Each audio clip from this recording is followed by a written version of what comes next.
Just plug in my battery.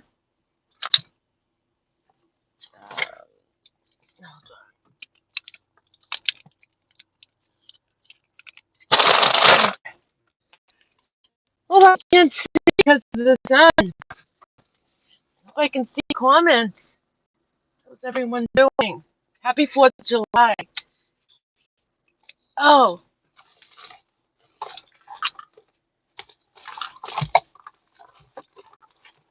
how could I forget to be a little festive, right? With my 4th of July hat. See it? Okay. All right. I can't see a thing. You want to see a sunset? Want to see a sunset? Watch, my Bluetooth is going to be battery low.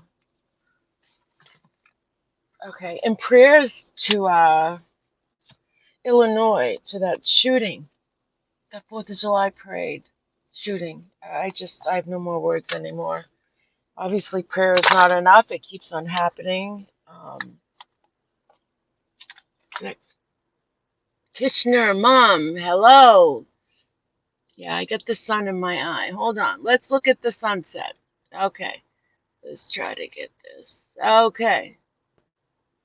Uh,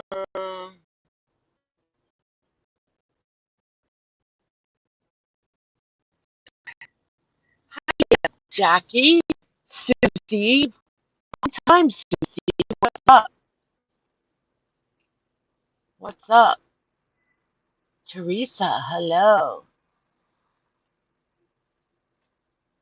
Okay. Sorry about that green spot in the corner. Okay.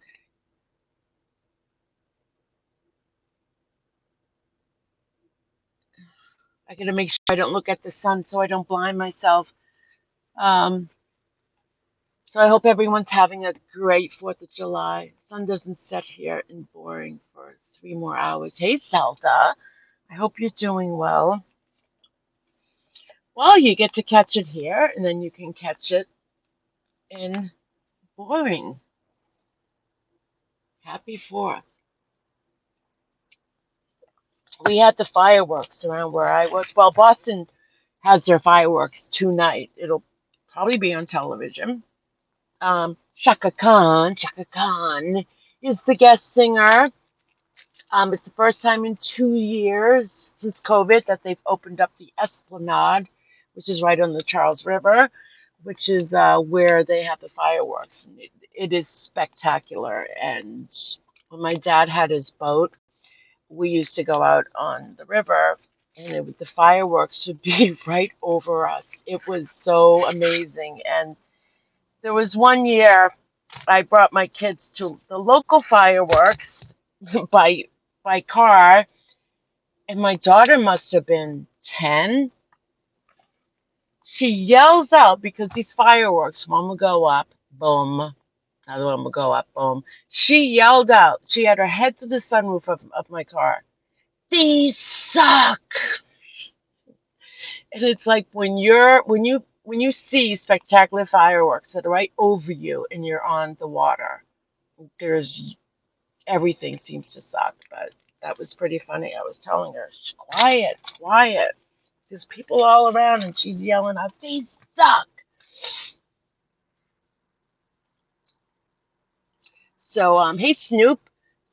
So I was driving today, and I was listening to some replays of BBT's um, live streams.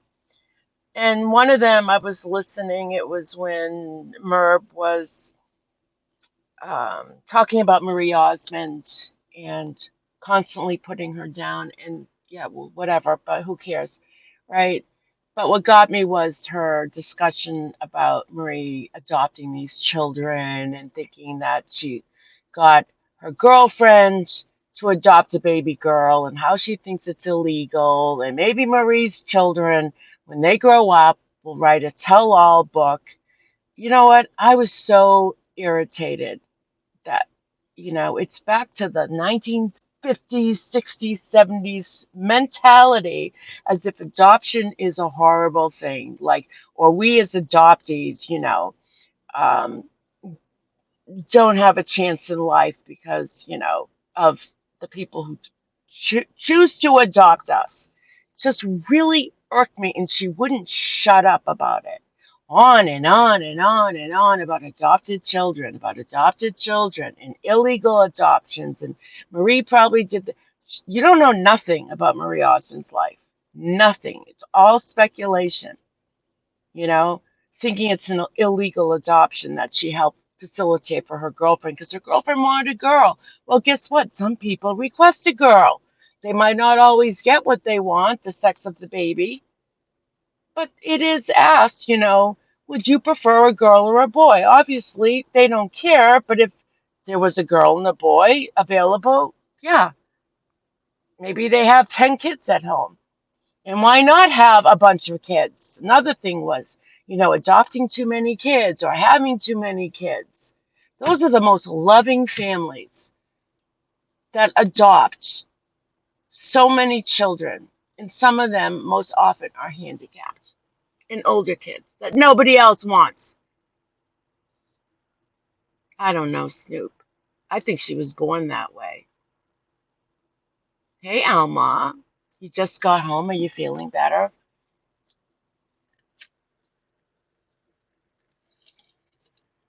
So, um, I'm adopted, and I've been an advocate for adoptees and some birth mothers since 1982. 82. I've marched in front of Congress in Washington, D.C. to help change the laws for adoptees, for open records, for their rights, and to lift the stigma because back in the times of the 1970s and prior to that, if you were to look up your original birth certificate, okay, it would show your biological name. And over your biological name would be stamped illegitimate child. We helped change that law to change it, that status, and get rid of the stamp, the label to non marital child. So it's people like Merv who put the stigmas, continue to put stigmas on adopted parents, adopted children, and most likely, of course, she didn't mention biological mothers because that is the most ultimate sacrifice any mother could make is to relinquish her child out of pure, unselfish love. But she takes it and turns it around to, adopted parents who just, and if they're famous, they just want it for, status. And she referred to Marie Osmond as Mummy Dearest. Shame on you. Shame, shame, shame.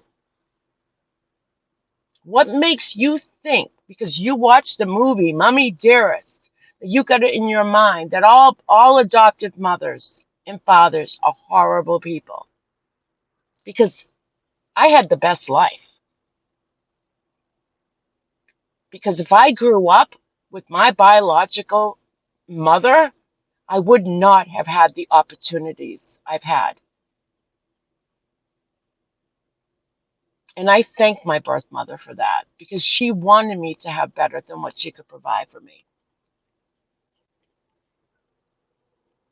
Well, apparently, Shelley, to Merb, yeah, Marie Osmond, I mean, you can tell she can't, like, I don't like to use the word hate because hate is evil, but she hates Marie Osmond. Doesn't even know her, just assumes because she's adopted these babies and has her own biological children that she's just a horrible person, just a horrible person, and that she doesn't raise those babies, that she used them for clout, for status.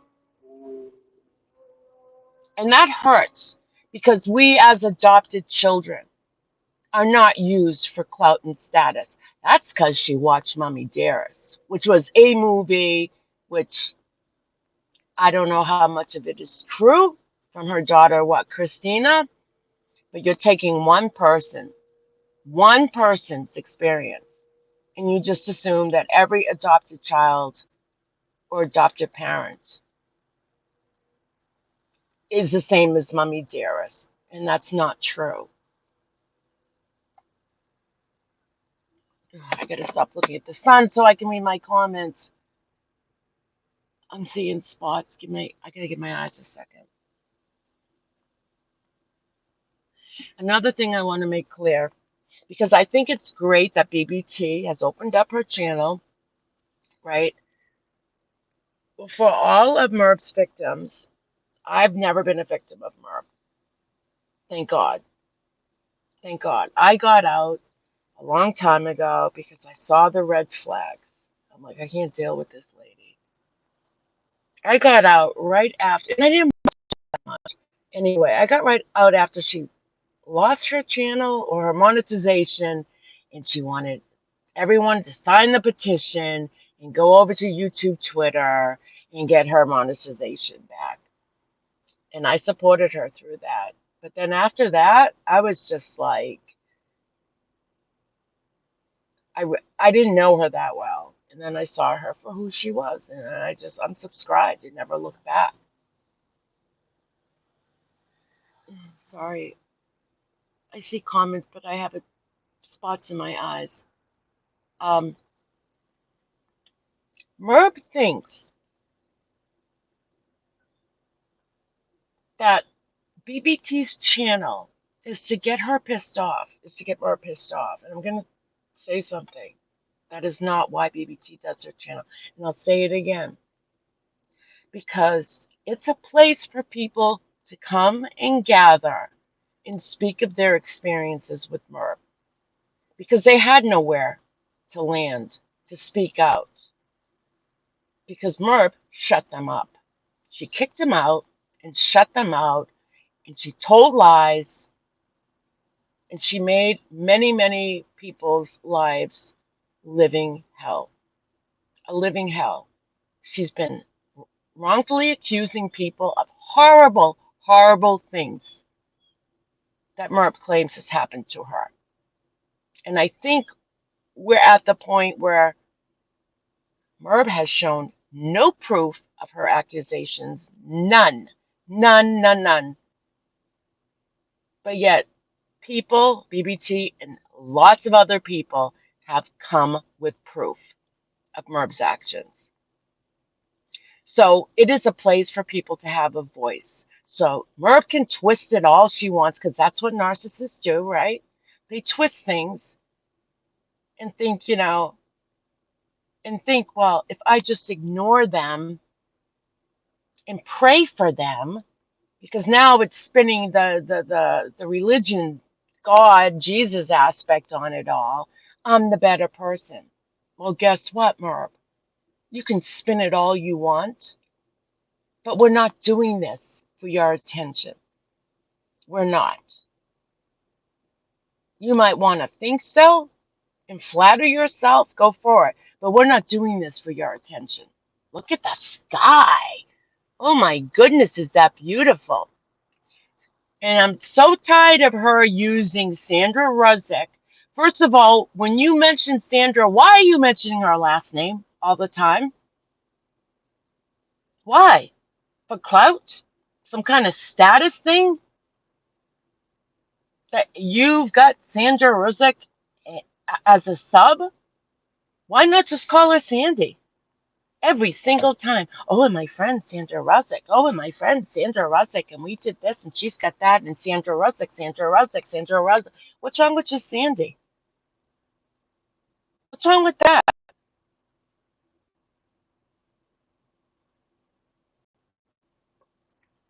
Yeah, she always has to say her last name. That she hit some kind of a victim jackpot.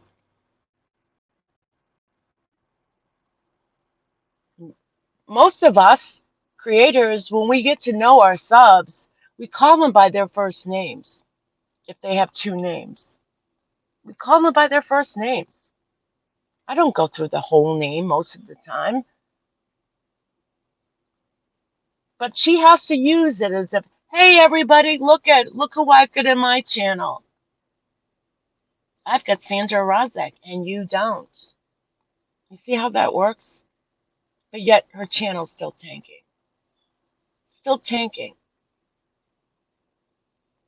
Hi, Shelley. Yvette, yeah. I'm starting to see a little bit better. Wow, that sun was strong. I'm waiting for the spots to go away. Hey, Carla, how are you? So, um, do not think because someone has a platform to speak out because they've been hurt. Multiple people, and you're going to sit there and you think it's all about you. You think, wow, ah, you know, they just want to see me get mad. No, we want people, victims, to heal, to heal. I don't care if you're watching or not. You can throw out your God blesses and I'll pray for them, because I had a talk with Sandra Ruzek. And Sandra Ruzek is religious. And then you get another guest up there who I didn't know who it was. This is typical gaslighting 101, turning something around, okay, and trying to make other people question their own reality as if they did something wrong. That is gaslighting. It's also called stonewalling. It's also called manipulation because she cannot think out of everything that has happened that she's done to other people, not as much as a simple, I am sorry. That's it. That's all she has to do is say, I am sorry. But she'd rather play this game and take the long way around. And as long as she keeps taking this long way around, then victims are going to keep on talking because they still need to heal. All right. Oh, I'm starting to see again. Okay, let me go back. I donated when she lost her son and was blocked because I was in Robbie's chat. Yeah, well, that is what narcissists do. When they feel they no longer have control of another person, that be it even seeing that person in someone else's chat, they block, they get rid of you because they feel that sense of losing control. So you're just boom, you're gone. It doesn't matter if you donated. You, it, unfortunately, that's secondary because narcissists do not feel compassion. They do not feel empathy because that's not how their brains work. It's a one-track mind with narcissists. Hey, Audra, how are you? I just did an Indian food review of it. Oh, hey, Jason. Good. Okay. Um,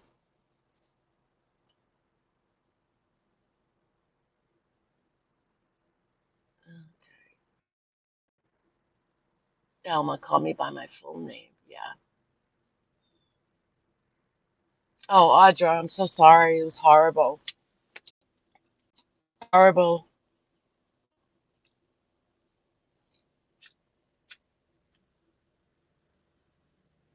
They've identified the killer.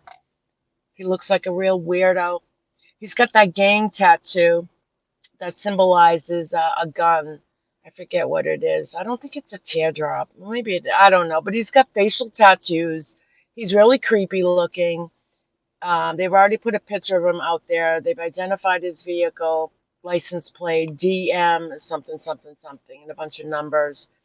And so he has not been apprehended. Oh, he was just captured. Good for Chicago PD because well, it's what, 25 miles from Chicago. So what was the name of the town? Well, good for all the police that were involved in capturing him. That was fast. It was like when the Boston Marathon bomb thing happened.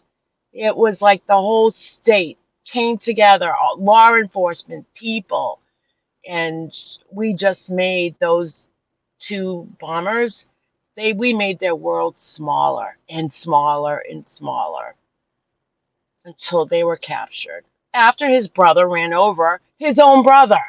Yeah, that's how one of the brothers died. His brother ran him over. Was trying to get in the car or whatever. And that's how his brother, one of the Boston marathoners, were killed. His brother ran over him. Who was caught? The shooter from the Illinois July 4th parade shooting.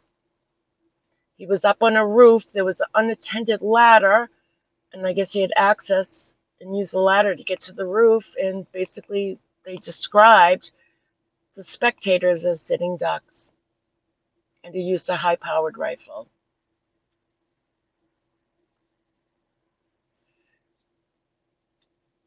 Yeah, good, Audra, because you know what? That's when the whole state will come together and just be on the lookout. The BOLO, be on the lookout. Citizens, law enforcement, everybody. It reminds me of the Boston Marathon bombing. The whole state. People were networking. I mean, it was phenomenal how the cops spotted him. Yeah. So as far as Merb, telling yourself you think BBT's channel is all about you. It is about you for what you've done to people. And when you get guests up there who just feel so bad for what you've gone through and how people are hating on you and, really? Really? How can you just sit there knowing everything you've done to these people and sit there, yeah, you're right, but God bless them. Because now she's going to use the religious card so she doesn't get mad. So she's found religion again in Jesus. So when people ask, well, why is Mervyn so quiet? Because she's found Jesus now through Sandra, the real Jesus, not on the show, not Jesus on the show. She talks to a religious person and somehow has had an epitome, and she's freed herself from all that anger and all the things she knows she's done.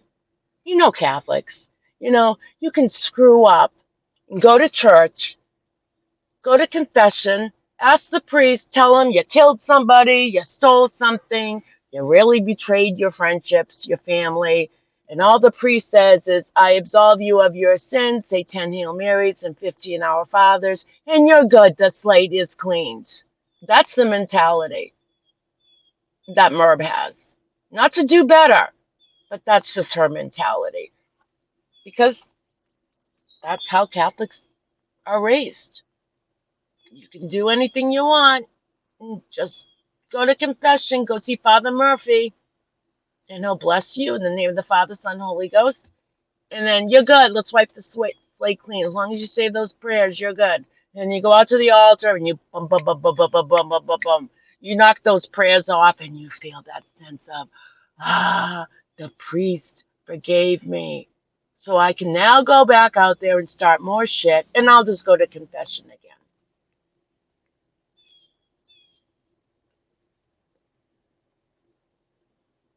Yeah, Alma, a lot of the things in the Catholic Church, and maybe other religions too, are man-made laws. Okay? I mean, again, better, right?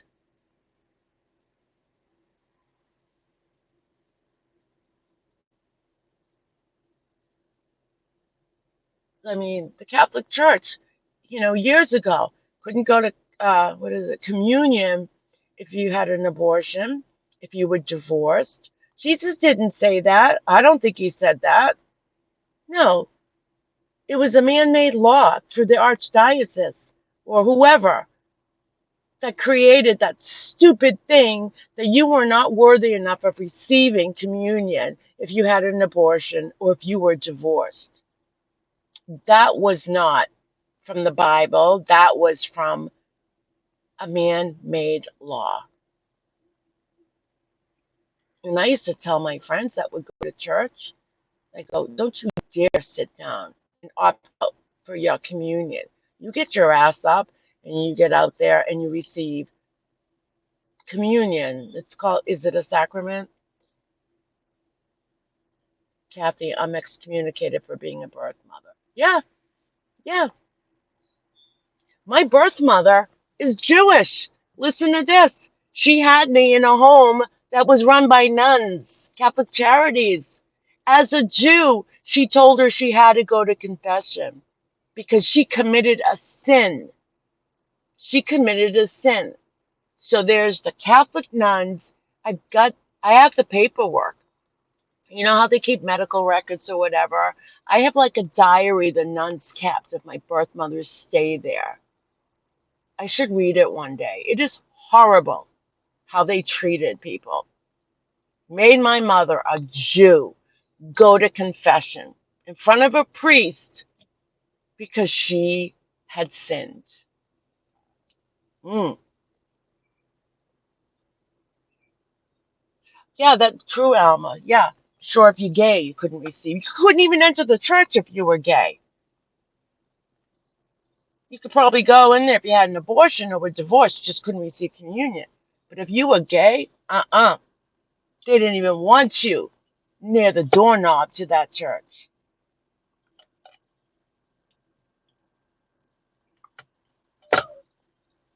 Merv is so judgmental with that discussion about adopted children and me being adopted, and I just want to like shake her head off. I want to shake her head off. Yes, we are all sinners. I would love to take a link. I'll even go on Merv's channel and have a discussion about adoption. And let's talk about Marie Osmond and what she thinks why people adopt. Famous people, and that she thinks, adopted children are just used for clout.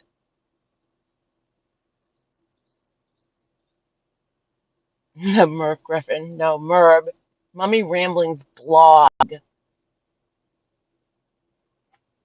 have 7 grandchildren and a beautiful son who loves me. Oh, yes. So you've got to treat people well. I believe we're all here to be of service to others. Um, but I'm also very headstrong, and I believe in people having the right to speak out when they're hurt. I don't like to see people have a voice and feel like they have nowhere to go. Because without BBT's channel, I think Merv would still be talking shit. I think once BBT opened up her channel for victims and people have come up and told their story, and there's a lot more people who still can't tell their story yet because there's still that hurt. She had to shut up. She had to be quiet because now there's a channel and there's a place, a safe place for people to come and say, this is what she did to me. Was she going to fight us all? No, she doesn't know how to handle it. So she's going to keep quiet. She's going to use the religion card as to why she can just let this roll off her shoulders. Not to say back from her, because I don't care. What she has to say is not important. What the victims have to say is what's important.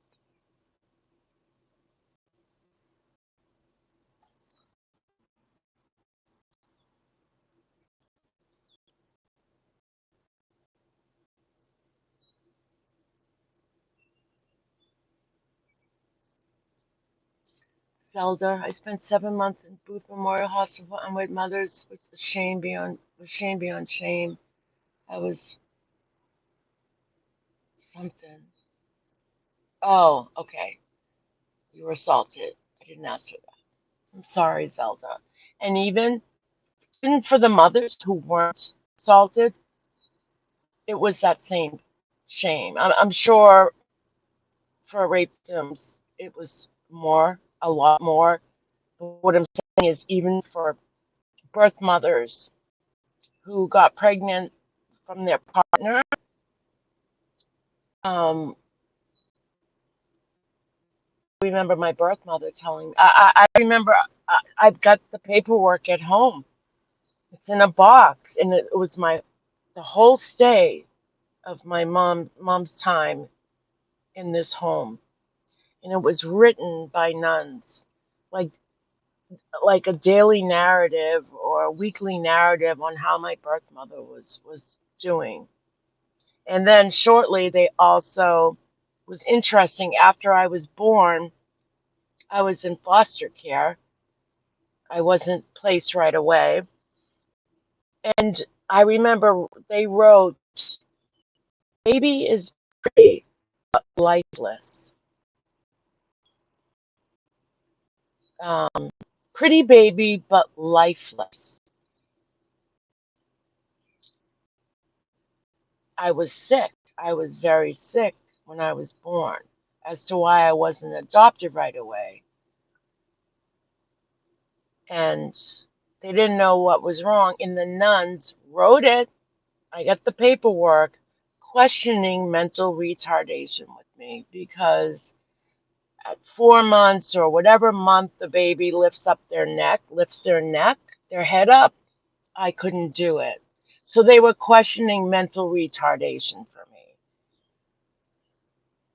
I was finally adopted several months after I was born, and my parents, adopted parents, and I would refer to them as my parents, took me to the best of doctors, and I was diagnosed with failure to thrive. I wasn't retarded, as they put it, retarded, mentally retarded. But um, my birth mother and I went to Catholic Charities requesting her file. And I remember the woman saying, "Oh, no, we can't do that." And she was like, "Oh, yes, you can, and you will do it." And they did. They mailed her a copy of her records to Catholic Charities, the Home Mothers. It's disgusting what was in those records. So I feel for the birth mothers, um, whether you were assaulted or not, just the shame. And if you were sent to a home for unwed mothers, because I've spoken to a lot of birth mothers through the years, through support groups, and helping others search, especially before the computer, successful searches. I had a good success rate with helping people find their biological family. Um, you were told, if you had siblings at home or extended family was told, that you went away to school. That's how shameful it was. Even like many birth mothers, their parents told their own family, "Your sister went off to college." She went off to college when she wasn't in college. She was in a home for unwed mothers. So you were shamed with your own family members.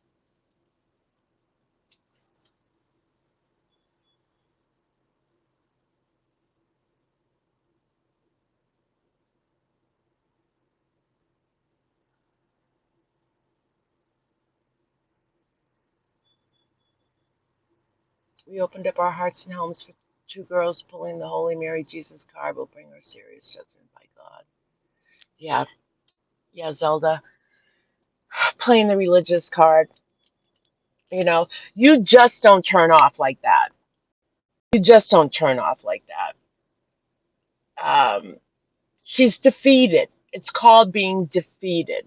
And again, BBT's channel isn't about getting a reaction from Merb. Nobody cares about Merb's reaction, whether you react or not. Nobody cares. The channel The platform is for all the people Merb hurt deeply, accusing people of horrible things with no proof, and that's her minions. Oh, really? That's so horrible. That's so horrible. You got a death threat? Oh, someone called your phone using your son's number. Who was that? Really? It was him? It was her? And then they all ran over and harassed those people without any proof. You dumbasses. You dumbasses.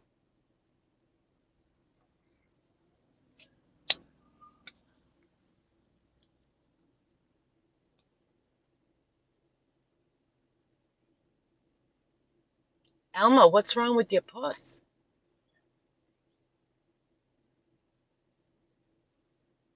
Zelda's parents refused to talk to her. I wish I was smart as pink, but in hell to the no. My parents took me to a couple of Western Mass near Fort Evans, and they were like haunted houses. And I refused to stay there. The Shane Catholic Church place is unforgivable. Yeah, Kathy, my mother, birth mother, stayed at a place in Dorchester, St. Margaret's Hospital, and it was weird because when I was in nursing school, my maternity rotation was at St. Margaret's Hospital, and um, I had already found my birth mother at this point, and they still had the wing of the unwed mothers, but it was abandoned, it was vacant. And I remember, like on my lunch break, I never thought the door would be open to that wing, and I pulled on the door, and it opened, and I found myself walking through the halls of this unwed mother's wing, and the doors were tall, like those old schoolhouse doors, and um, I remember just looking into the bedrooms and just, it was so eerie. It was so eerie. And I said to myself, God, this was once full of all these birth mothers, pregnant and being just shamed.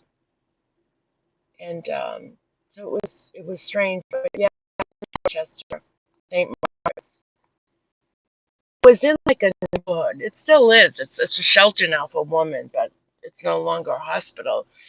And St. Elizabeth's in Brighton took over St. Margaret's, and a lot of hospitals back then were like in neighborhoods. It's weird. You just drive through this neighborhood in the Boston area, and all of a sudden, up on this hill is this hospital, and that's where it was.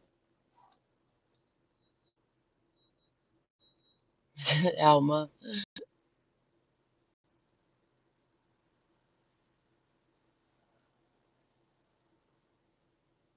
well, what's going on, Alma? Why are you scared? Maybe just maybe you eat some yogurt. I don't know what's wrong with it, but is it in balance? You think like a typical, yeast infection?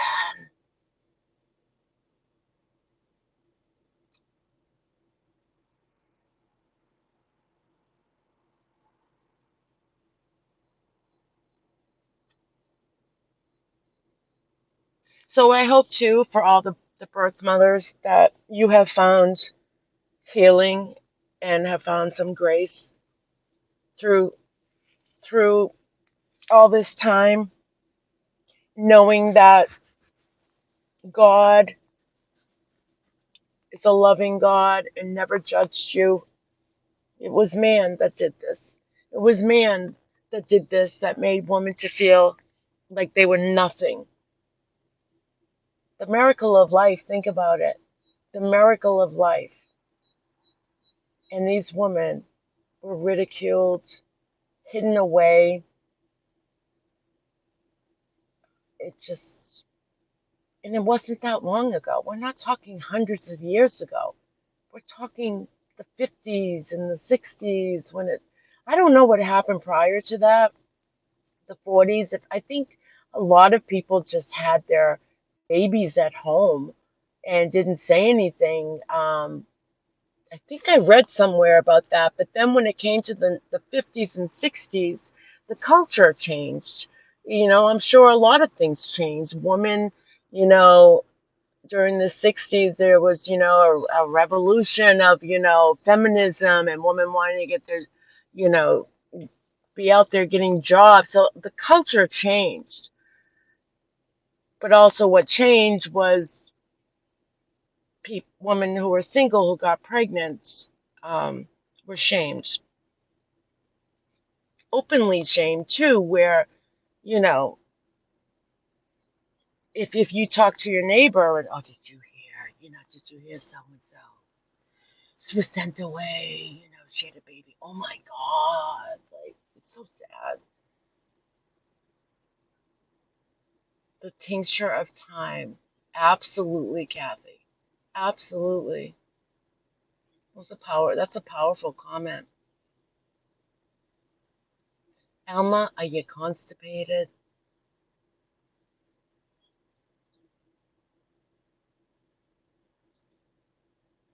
Scarlet Letter. That was 1979.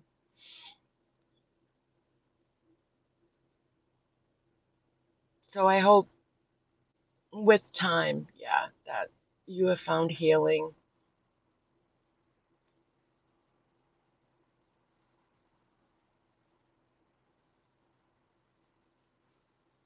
Hi, Paisley.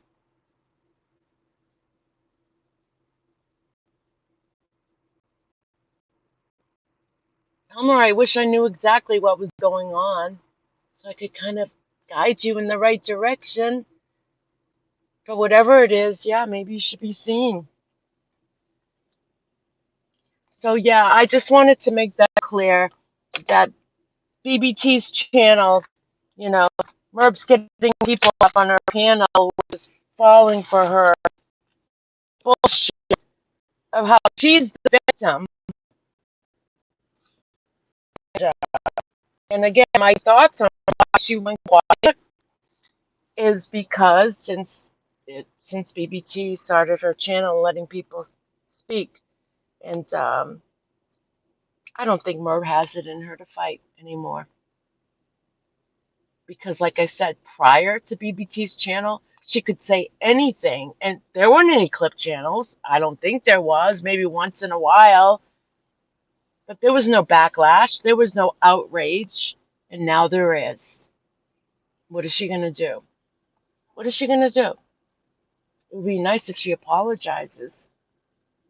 Wouldn't it be nice?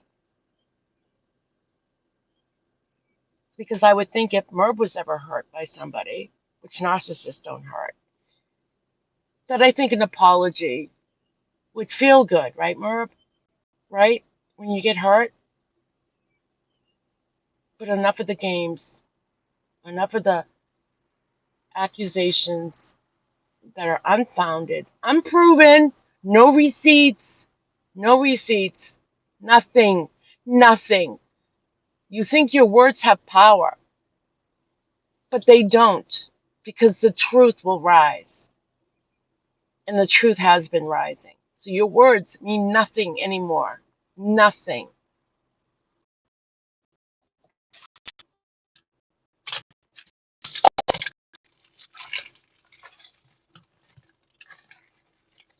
And all I want from BBT's channel, like I said, is a place for people to come to feel safe.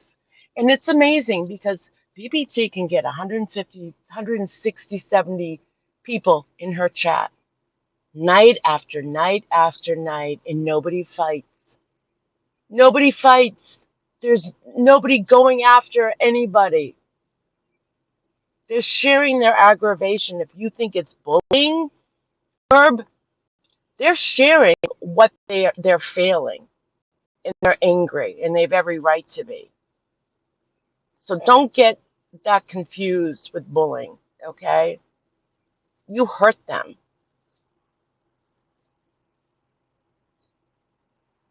BBT, hey, Angela, is safe in a fun room. It is. Nobody fights there. Nobody. We don't block people if they have a difference of an opinion. Oh, you're gone. See you later. No.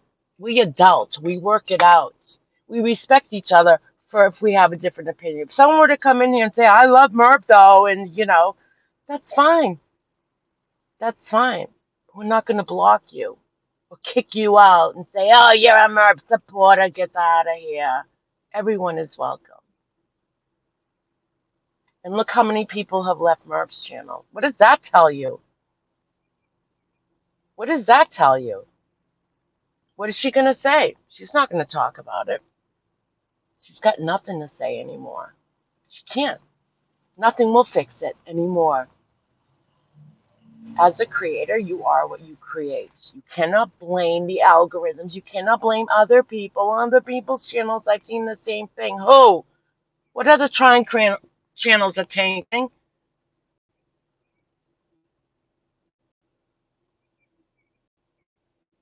You, whatever you put into your channel is what you're going to get out of it.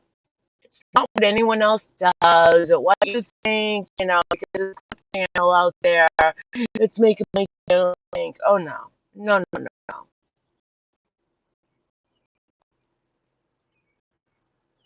If tells us the people saw her for who she really is, yes. Yes, exactly. She can twist it all she wants. You know, when you put dog shit in a box, you can wrap it up with a bow. You can spray lovely perfume on it, right? You can put glitter all around it and sparkles and bling bling. But guess what? It's still a bag of shit. It's still a box of shit. So you can cover it up with all your excuses, all you want. It is what it is. And you cannot blame anyone else for that channel tanking. If you really want to get the channel going, I would personally do a little bit more true crime. Stop reading all the time. All you're doing is reading. Show some demographics or something. Make it a little bit more interesting. You know, um, have more group discussions about it.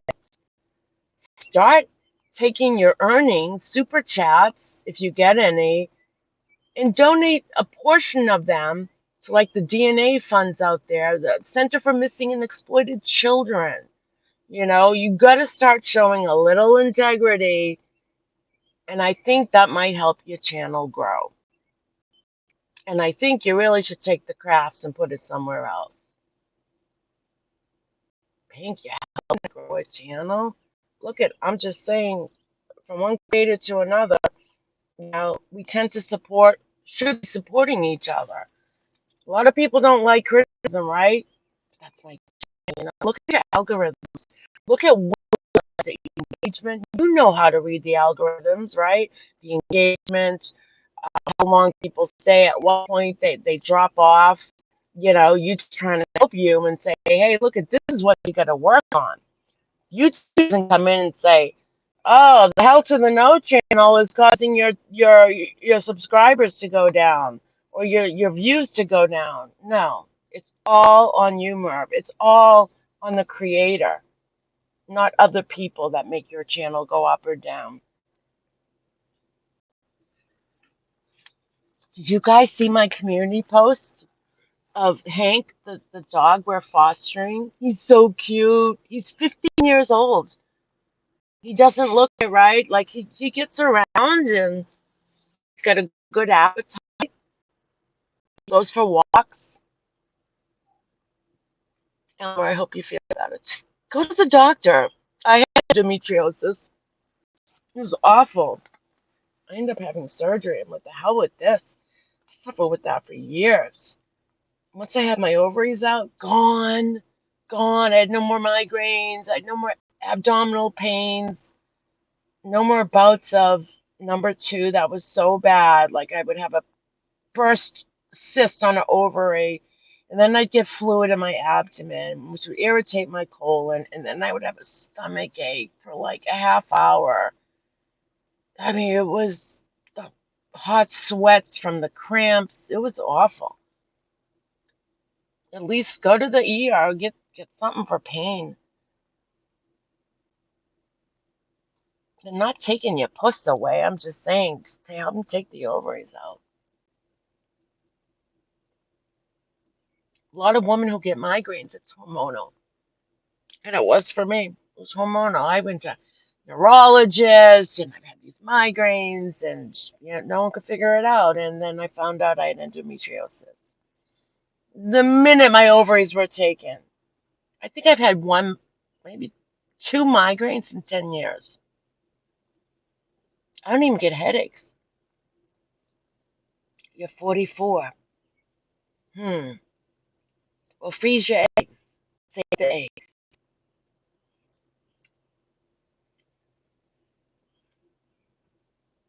Yeah, it's horrible, Angela. I used to end up like vomiting and from those migraines, but thank God if I went to sleep, they would usually be gone in the morning. But once it started during the day, forget it. But I feel 24. I don't want to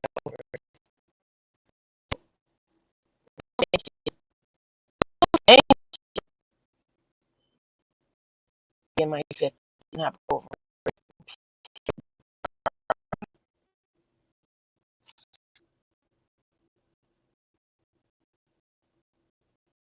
Does anybody have any comments? My daughter suffers from PCOS. What's PCOS? Post coochie operational something. Who wants to see Merp's toes? No! You got a picture of her toes? She's very ugly inside. You notice it's so much true about beauty in the eye of the beholder because you can even look at a gorgeous woman, but if she's got a shitty attitude and she's awful, they actually stop even looking pretty to my eyes physically. Like, when you first see a person, like, oh my God, they're gorgeous. And then you get to know them, they're not so gorgeous anymore. You look at them like, just plain Jane. Hey, Jules of Thought, how are you? Jules of Thought, we're trading ovaries. It's like the stock market over here. Stock and ovaries.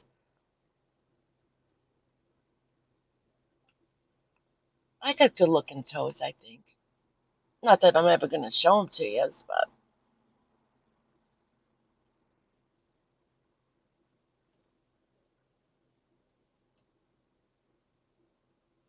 Jules, how have you been?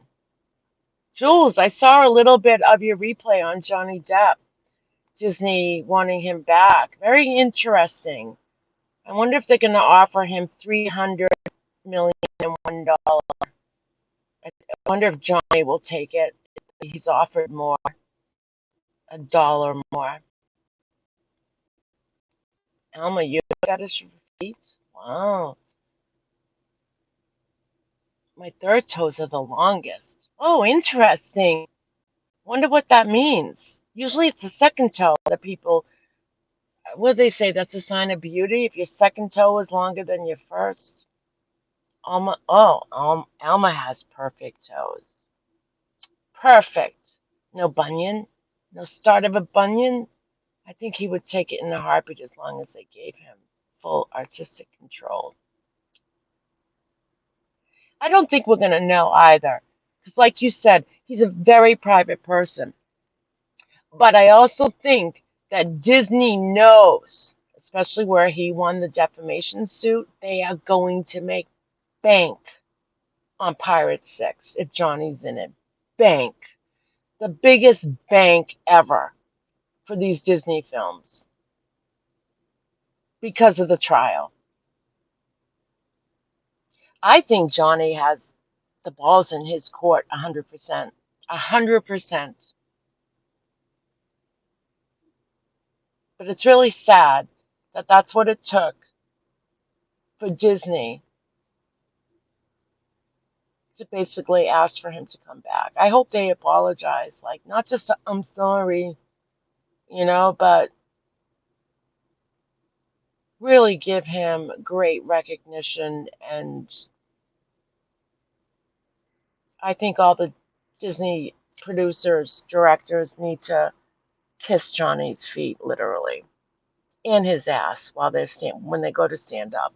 Start at the feet, and while you're standing back up, kiss his ass. Hello, Joan. Exactly, Jules. It is disgusting that they automatically believe the woman. Yep. Let us all learn. Let us all learn from this that, just because someone says something, we see it all the time on social media. Oh my God. And I did the social experiment last year or maybe a little bit longer. I pretended that someone sent me a Target gift card, and I pretended that I went to Target and went to use it after purchasing all these things, and it was never activated. And so I went on live stream, and just with my words, I started flipping out, and I started making accusations. Not of, I didn't even get to the point of naming a name, which I wasn't going to do. I did this. I pulled this off so well. My phone, my cell phone was ringing, texting off the hook. It wasn't me. It wasn't. Who was the first person that texted me? Anna. It wasn't me. Did I say it was you? Did I say not anyone asking for proof?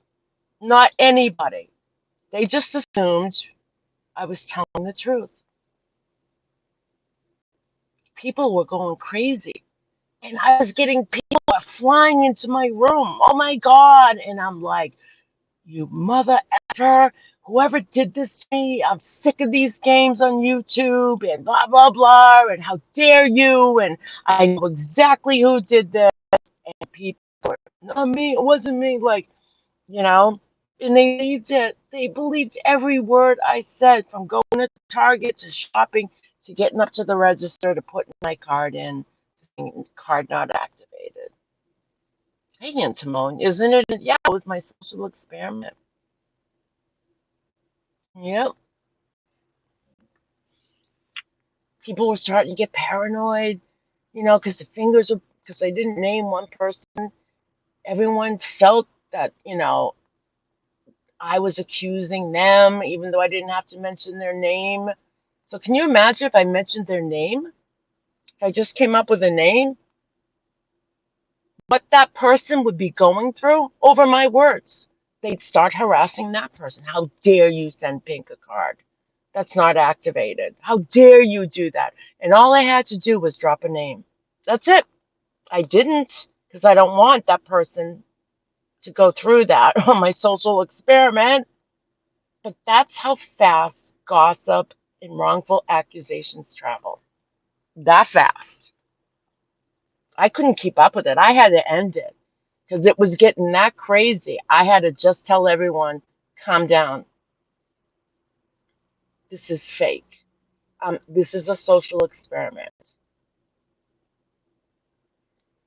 And I bet if I did it tomorrow, even though I've already done it, the same thing would happen. I get new people in here.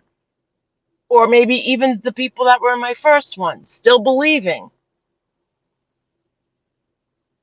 And no one cannot prove innocence, yet that is what people's standards are. Exactly, Jules, exactly. You're guilty until proven innocent. And still, Amber Heard, up to the very, even after the trial was over, making her rounds of interviews and her lawyers, Elaine, you're so hard to explain. Elaine, they still, it wasn't enough for them. Nope, he's a liar. Even though our justice system deemed him innocent. Elaine, you remember, she didn't show any proof. And she's still out there with her words, and they can be so destructive. Pink, sun is giving a multi-million dollar book deal to slander him more. So all the money will go to him. She gets sued again. Jeez. Someone needs to shut her up. Someone needs to be like, put the reins on her. Isn't there, could the judge have, I know it wasn't a criminal trial, but could the judge have put in a gag order on a civil suit? Like, you cannot profit off of this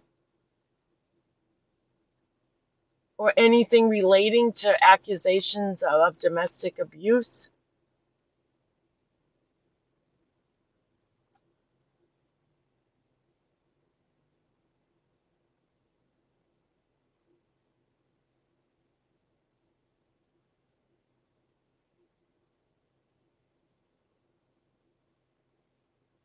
She's one done, yeah, she appealed already, yeah. Well, what? Yeah, she's got 30 days to appeal. But she can appeal. Oh, I see fireworks in the distance. Chat's in the way. Let's see if I can zoom in. Hold on. Way up there. I don't see him anymore, though. I'll tell you if I see him. What is she? What's her appeal based on? The judge can still hold her in contempt. I don't remember what it's called, but it's basically thumbing your nose at the court. There is a judgment in place. Okay, thank you. Yeah, no, so yeah, with her appeal. And she kept comparing it to the trial in the UK. It's like, I'm not even in the legal field, and I know that each country has their own legal system. It's not the same. You know, what is for the preponderance of evidence in the United States may be different in the United Kingdom. Anybody, I would think anybody knows that. It's just common sense that our laws of the land are its own, within its own country. She said there's a fake juror or some weird stuff. Yeah, okay. But that's what narcissism, people with narcissism or BPH or histrionic. I've learned so much about psychology. Of course, I've learned too, got to stop to Jules of Thought. She discusses a lot of psychology because that's her expertise. But I have learned so much about the human brain that I am no longer leaving my home. People terrify me now.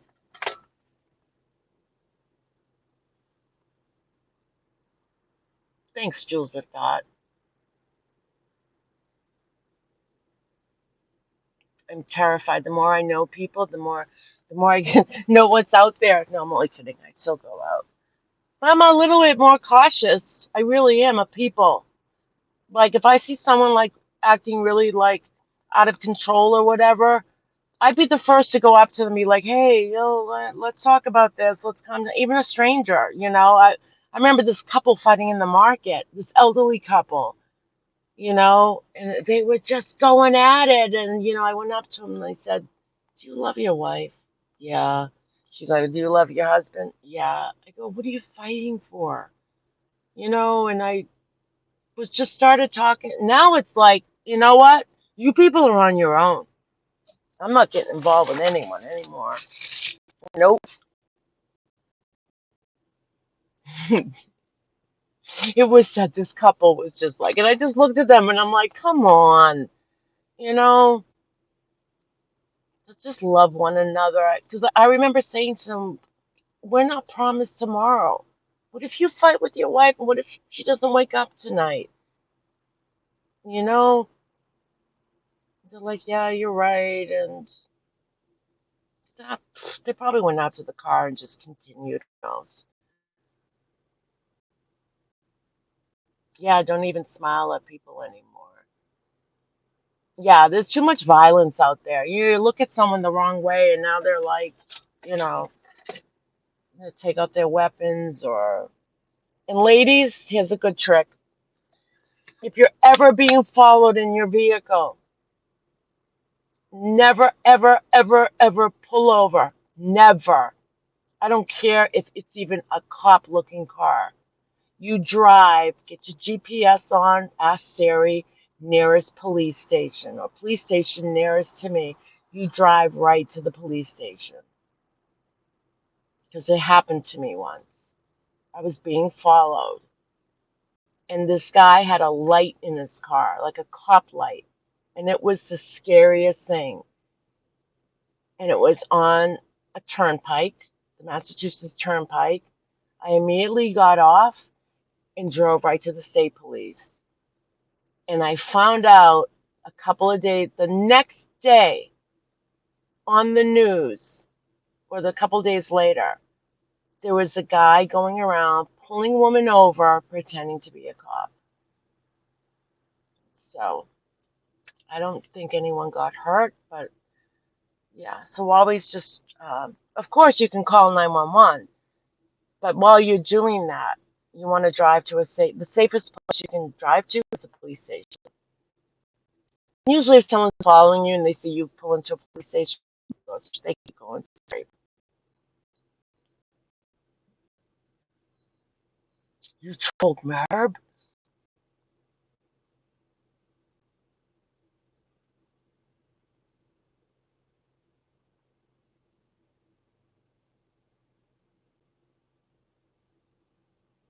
Oh, that was Alma's account?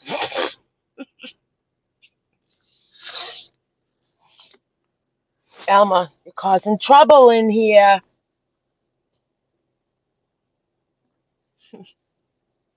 Yeah, I'm gonna get home. I'm almost home. I'm like 5 minutes from my house. But again, just to make it clear, Merb, if you'd ever like to get together, let's discuss adoption. Because I'm really concerned why you're so angry at people who adopt children and why you think adopted children should write the tell-all book. Okay, so Maria Osmond's kids, and I believe two of her children are since deceased, but still, what is this thing with you and adoption? Do you think we're pawns? We're just, to make our adopted parents look good, like we're some prized possession? And you don't know Marie Osmond. You don't know her. But yet there'll be people out there who'll believe everything someone says, like about Marie Osmond, that she's a horrible mother, that her kids are going to write a tell-all book, that she was referred to by Merb, uh, that Marie Osmond was referred to by Merb as Mummy Dearest, as Mummy Dearest, because she saw the movie, so it must be true. And even if it's a little bit true, you can't generalize and say all adopted children or all adopted parents. Because that's why, we had those stigmas back in the 50s, 60s, 70s. It's time it lays to rest. Hey, put blinkers on, flashing lights, high to low, anything for attention. Yeah, exactly. The horn. I'll go rabbit if someone talks bad about adoption. No parent has any awareness that they are adopted. Their bio kids are exactly the same as adopted kids. Exactly. Exactly.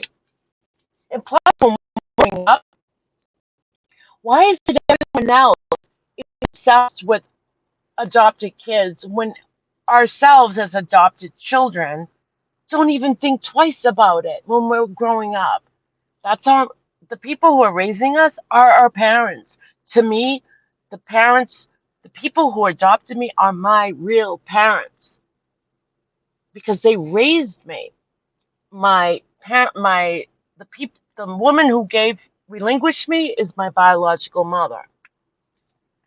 And I don't mean that's not to disrespect biological mothers, but that's how we grow up as adopted. Like, those are the parents that we know. To us, they are our real parents. We don't grow up like, constantly, hello, adopted mother. Like, no, no.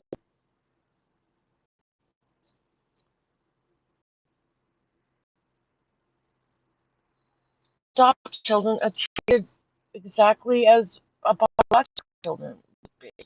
I don't understand this separation that Merv feels that, that adoption is just like there's a motive behind it, like a bad motive, some alternative motive, like, because I remember when I was little, I remember asking my dad. I was curious. I don't know why I was thinking it, but we were on our way to a father and daughter dinner. I remember holding his hand in the parking lot. I must have been young. And I said, Dad, how much did I cost? And he looked at me, I'll never forget it. He said, You are priceless. You are priceless. And I'm sure I heard it from one of my friends, like, how much did your parents pay to get you? You know? Because I had no inkling on my own to ask how much I cost. But that's back in that era, that's what it was like. Shh, don't tell Pauline she's adopted. Oh, that's the cops. Hold on. I'm watching the sunset. Yeah. I was just watching the sunset. I'm leaving. All right, thank you. Busted. Busted. All right, I gotta leave.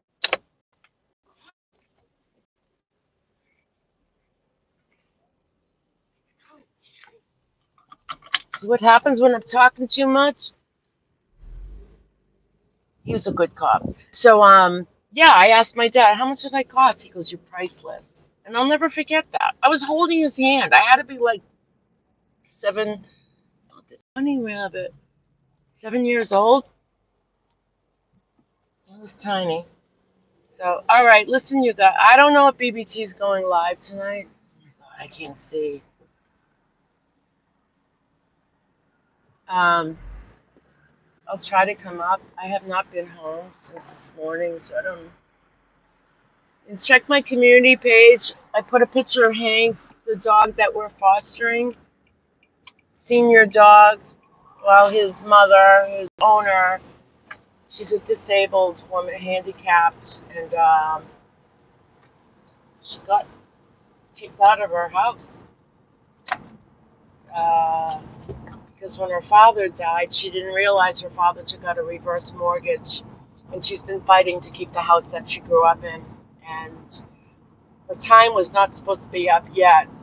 She had several more months to stay there, so I don't know. And she's been filing through the court, so I don't know what happened. But the constable showed up, and they wanted to take her dog. And my son offered to take it. He took it, and then he asked me if he could take it. But of course, we'll help out. So he's a cutie. He's a cutie. All right, I'll read the rest of the chat when it uploads. It was great talking to everybody. Happy 4th of July. Happy birthday, America. Prayers to the victims of today's Illinois shooting. It's just horrible. It just, we keep hearing it's got to stop. It just doesn't stop. I'm really discouraged.